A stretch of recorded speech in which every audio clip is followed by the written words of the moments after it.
the ancient theatre at Epidaurus. You know this kid? I was earlier on. I was really shitting myself earlier on. Really? I don't feel so bad now.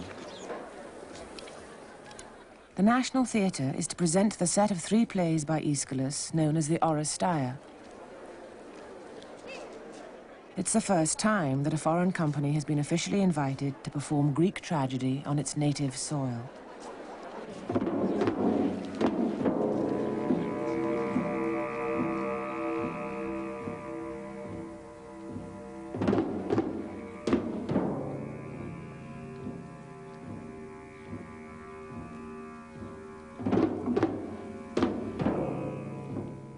Modern actors are trained to portray character.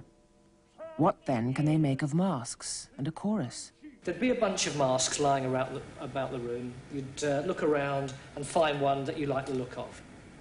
And then you just look at it for a bit. And you just try and use your imagination, let your imagination play on it and get a bit of affection for it. And then you turn into the mirror, put it on. Not speaking, though, I'm just speaking to tell you.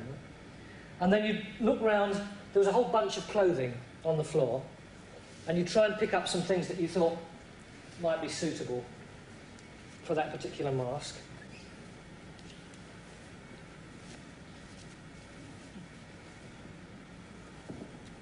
Once more, try and get a bit of a charge of it, and then after a while you might find that some sort of voice and some sort of movement might begin to arise out of the particular mask that you were looking at, and then when you got sufficient aplomb, you'd turn round and you'd face the rest of the group, and you'd begin some form of improvisation. The only problem was we all went around for weeks and weeks sounding like a load of idiots. And we eventually discovered that you really couldn't work in that way for very long. What you could do was find ways to work in a rather cartoon-type way, but what you couldn't do was say the text of the Oresteia like that. The Greek dramatists were concerned with meaning, not method. The mask concealed the identity of actors in order to convey their message better. They wanted a rational response to terrible events, which character acting would render unbearable.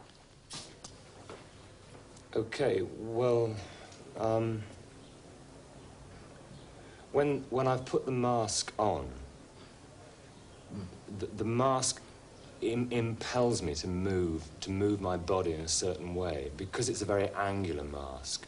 If I make a gesture, if I put my head to one side, then my body wants to follow. The body wants to go with the mask. It's not something I can explain. But I have to move in a particular way because the mask impels me to move that way. I can't...